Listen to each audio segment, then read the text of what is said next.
A gente começa o matinal com uma movimentação nova que houve na direita. Thalita contou aqui no início do programa para gente.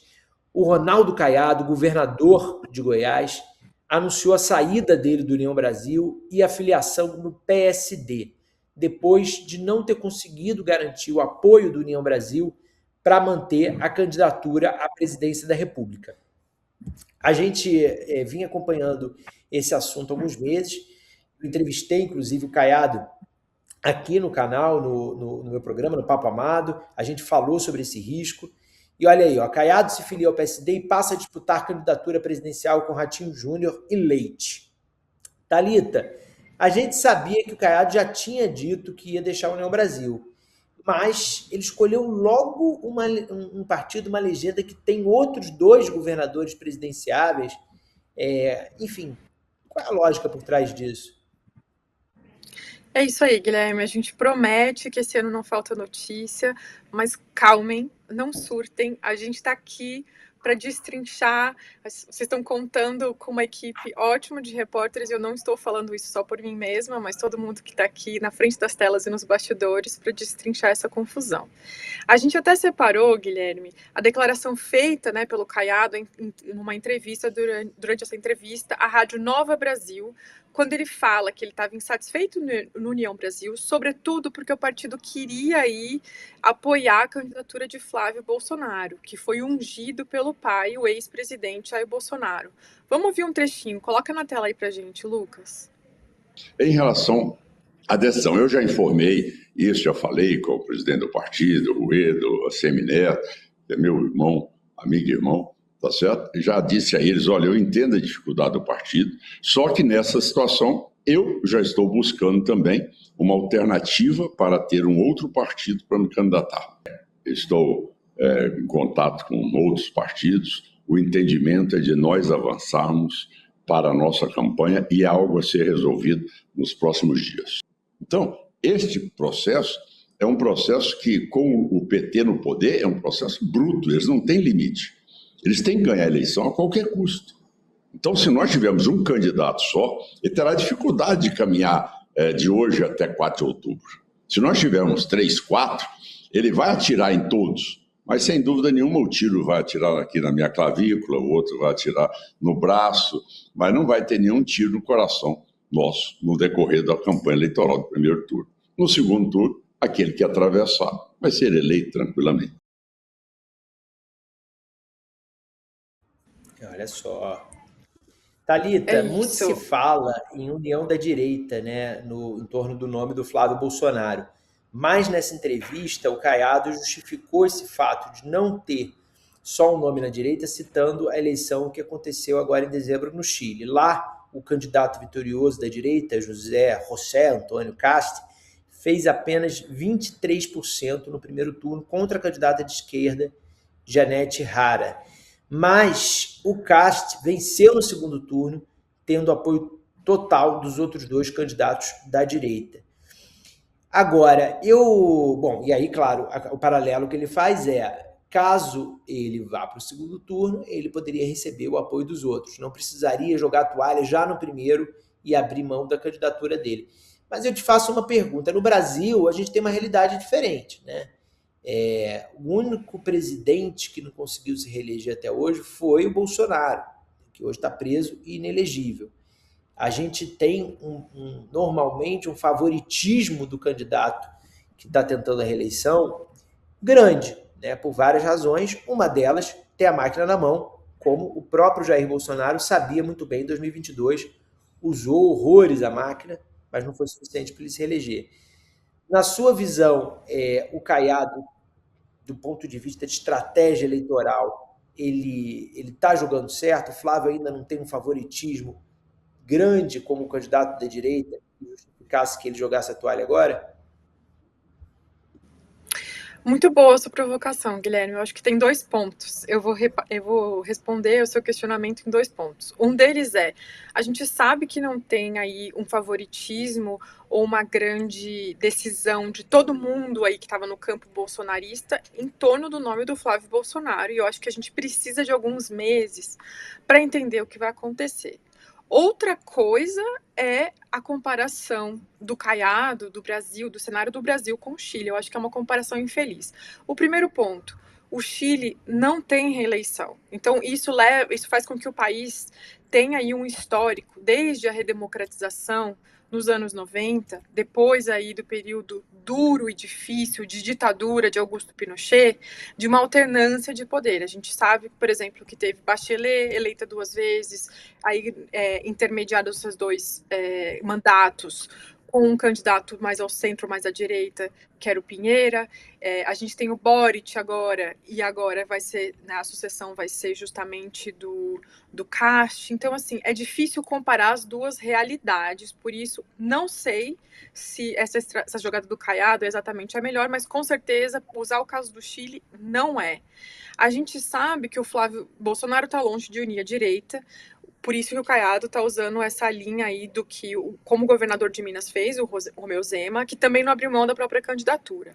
Agora, ele se colocou num cenário muito complexo, vamos combinar. A gente sabe que o PSD já tem aí o nome do Ratinho Júnior e tem o nome do Eduardo Leite. O que vai sair disso? Não sabemos. Quem desses nomes tem mais força? A gente tem ainda, não podemos desprezar a questão do Tarcísio. O Tarcísio está falando que não vai ser candidato, mas a gente está em janeiro. E a gente sabe como a banda toca na política, né? Eu acho que esse cenário de quem vai sair candidato ou não, isso vai se amarrar mais para os prazos aí do TSE, os prazos legais, ou seja, na virada do primeiro para o segundo semestre. Então, não sabemos ainda. Eu acho que o tempo vai conseguir dizer se o Caiado fez ou não uma aposta e que outro tipo de benefício ele pode ter, né? Se não sair como presidente, o que ele vai fazer? Ele vai voltar para o Senado? Acho que a gente tem que acompanhar, né, Guilherme? No PSD também não havia certeza nenhuma da candidatura nem do Leite nem do Ratinho, né? Agora, falando especificamente do Caiado, eu entrevistei o governador de Goiás aqui no Papo Amado no ano passado. Eu vou pedir para a Duda Farias, nossa social media, deixar o link do programa completo aqui na descrição do matinal e colocar também nas demais redes em que o programa é transmitido, porque você pode assistir a conversa inteira. A gente falou muito dessa candidatura dele lá no Palácio das Esmeraldas, né, sede oficial do governo de Goiás, mas eu queria mostrar para vocês um trecho em que eu perguntei para ele sobre desistir ou não da candidatura, independentemente da decisão do União Brasil. Toca aí, Lucas, por favor. Na hora H, você tem segurança que o União Brasil vai te dar legenda? Bom, isso aí é uma pergunta que vale para todos os partidos, não é verdade? Acho que menos para o Lula e o PT, porque o Lula manda o PT obedece. Porque não tem outro, não é? Porque não tem outro, não é? Mas isso vale para todos os partidos, certo? Eu tenho uma vivência também de vida partidária, dentro do PFL, Democratas, depois criamos União Brasil, e agora caminha para fazer a federação do União Brasil com o PP, certo? Sei que é o maior partido do Brasil, ele passa a ter uma condição privilegiada, e eu estou cumprindo aquilo que é a minha obrigação, que é de chegar a, no mínimo, 10%, tá certo? Dentro de um trabalho junto à opinião pública. Agora, isso é o que foi acordado, tá certo? Então, junto a isso, tem a presença do ACM Neto, tem a presença do Zé Agripino, tá certo? Tem a minha presença, tem a presença do Rueda. Então, essas pessoas têm aquilo que você sabe, são acertos e acordos que são cumpridos na política baseado naquele compromisso que você faz.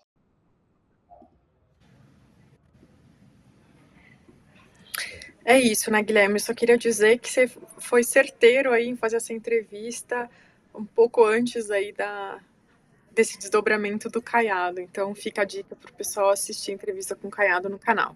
Agora, por esse trecho aqui da conversa, né, quem não teve a palavra foi a União Brasil. Por outro lado, a gente sabe que o Caiado ele não teve nem 10% das intenções de voto, né? A última pesquisa Genial Quest, que a gente divulgou aqui no programa, No cenário com todos os candidatos, o Lula aparecia com 36%, o Flávio Bolsonaro com 23%, o Tarcísio, governador de São Paulo, com 9%, Ratinho Júnior com 7% e o Ronaldo Caiado, então, pela União Brasil, só com 3%. Aí ele só está acima do Zema, que é esse outro governador da direita, que, por enquanto, tem aí se colocado como candidato. O Zema teve 2% nessa pesquisa. E, Guilherme, antes de você comentar, eu só queria dizer que a gente não comentou uma audiência muito importante que está aqui com a gente hoje, que é Beatriz Bula, nossa apresentadora, hoje está na audiência. Então, é uma honra tê-la aqui hoje como audiência, ou seja, nem quando ela não está, mesmo quando ela não está apresentando, ela está presente, né? Isso que é dedicação matinal. Muito bem, Bia, muito bem. Agora, Thalita, você falou dos números em primeiro turno. Quando a gente vê os números de todas as opções da direita no segundo turno contra o Lula, é claro que tem variação, mas não é uma variação muito grande. Você tem todos eles recebendo uma montanha de voto contra o Lula. O Lula ganha em todos os cenários, mas o que isso indica quando a gente vê que pode ser o Tarcísio, pode ser o Flávio, o Ratinho, o Caiado, o Zema, todos eles têm um patamar alto contra o Lula. Esses votos não são necessariamente deles, eles são votos anti-Lula. Se você colocar ali eu, você, a Bia, qualquer opção contra o Lula, essa pessoa vai ter uma quantidade de votos expressiva. É um candidato contra o Lula que historicamente a gente tem, e num país hiperpolarizado como a gente tem atualmente, é mais sólido ainda. O Caiado, Thalita, acha que pode ganhar a confiança dos eleitores da mesma forma que conseguiu em Goiás, onde ele foi eleito e reeleito depois de já ser senador, né? Ele se tornou governador, ele já era senador antes. O Estado deu a ele sucessivas vitórias, antes ele já tinha sido também deputado federal, e essa pode ser a última oportunidade de ele se candidatar, né? 4 de outubro desse ano, o Caiado vai completar 77 anos, quer dizer, se ele não concorrer nessa eleição, em 2030 ele teria 81. Para os novos padrões etários da política global, não necessariamente seria a última eleição dele. O Lula concorre à eleição desse ano com essa idade também. Agora, é mais difícil, né? As coisas vão ficando mais pesadas, né? Sim, e eu só queria dizer que essa não é a primeira vez, né, Guilherme? Se ele de fato se confirmar aí como candidato, ele já foi candidato à presidência pela primeira vez em 89, quando ele tinha 39 anos. Você que está falando aí sobre, né, faixa etária, sobre a disposição de ocupar um cargo tão importante, tão, goste ou não, concordem ou não, a população critique ou não, ser presidente é demandante, né? Você tem que estar ali ligado, não tem férias do cargo de presidente. Nessa época que o Caiado disputou pela primeira vez, o Brasil estava saindo da ditadura, foi a nossa primeira eleição aí para presidente direto, né? Foi a primeira eleição direta para presidente. E para ajudar a nossa audiência que não necessariamente lembra ou tinha nascido nessa época, a gente resgatou uma propaganda. Põe pra gente aí, Lucas. Segundo as pesquisas, Ronaldo Caiado tem 1% dos votos. Mas nunca estiveram em Colatina para pesquisar a tendência do nosso eleitorado. Nunca tiveram no interior do Brasil. Para construir o país, minha gente, preste atenção. Você já foi enganado 1000 vezes. Foi enganado no plano cruzado, foi enganado por promessas de politiqueiros e é enganado sempre às vésperas de uma eleição. Olha só, eu sempre me choco nessas coisas, é a diferença da qualidade técnica. A gente não consegue nem ver o rosto do Caiado, é um borrão, né? Ali podia ser qualquer pessoa. O Caiado era representante, né, Thalita, dos ruralistas em 1989. E a campanha dele tinha o tema agrários como um dos eixos centrais. Ele falava muito contra a reforma agrária. E se destacou como um dos principais antagonistas da esquerda naquela eleição. Teve debates calorados com o Lula, com o Brizola, mas acabou em 10º lugar, né, naquela eleição de 89, que teve um monte de gente, com um pouco mais de 488 mil votos, né? Nem 0,7 naquele ano. No segundo turno, apoiou o Fernando Collor, que, como a gente sabe, venceu o Lula. Agora, ele quer ser o candidato que mais vai bater em Lula, né? E a principal arma dele é uma vulnerabilidade do petista, como a gente sempre fala aqui, que é a segurança pública. O governo tenta fazer uma propaganda dos índices favoráveis que ele conquistou, né? O governo de Goiás, apontando queda do número de homicídios, latrocínios, né? Que é o roubo seguido de morte, do roubo de veículos. Agora, também é muito criticado o governo de Goiás pela violência policial. Tem uma taxa de letalidade policial muito alta, dentro daquela lógica do qual o Caiado orgulhosamente sempre foi um defensor, de que o bandido bom é bandido morto, e adaptado para Goiás, ele agora diz que bandido não se cria em Goiás.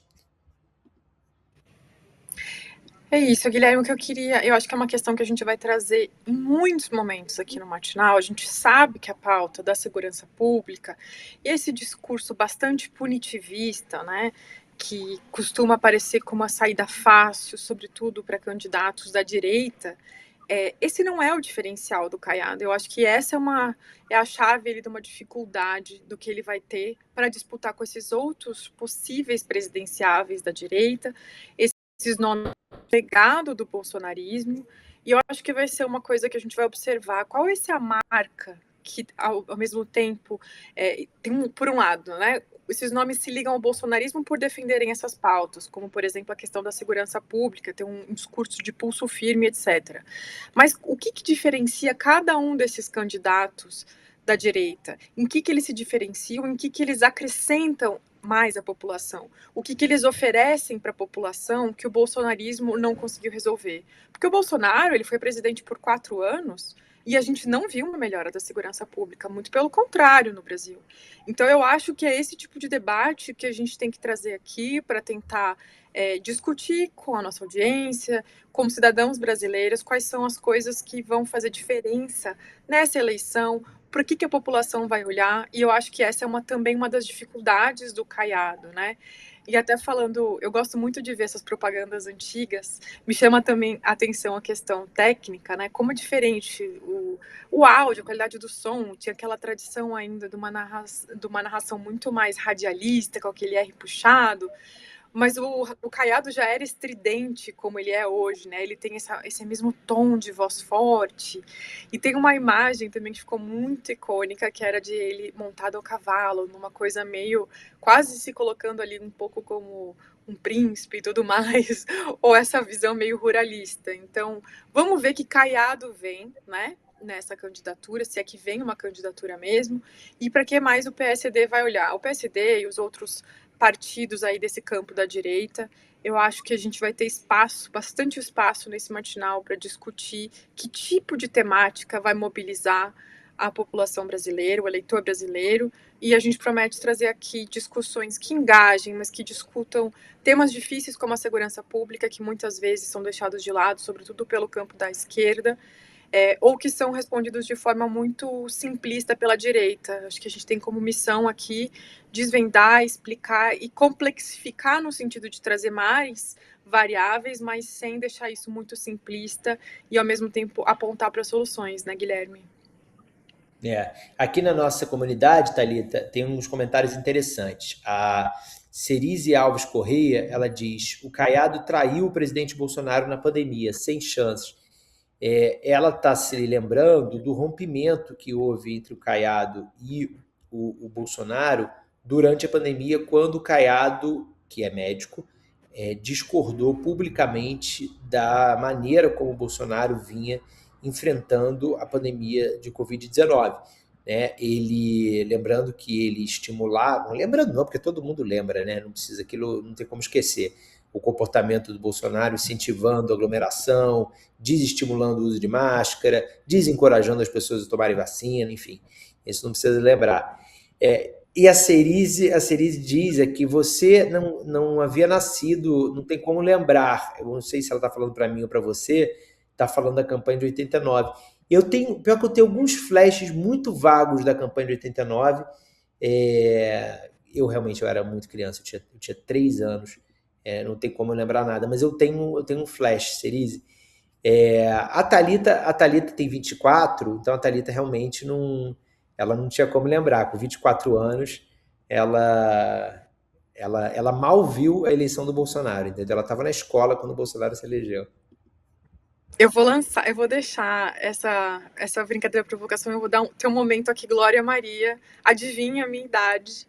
Eu não vou dizer se tinha Vamos nascido lançar ou não. isso. Eu gosto disso, mas eu não posso lançar, senão vai ser sexista essa brincadeira.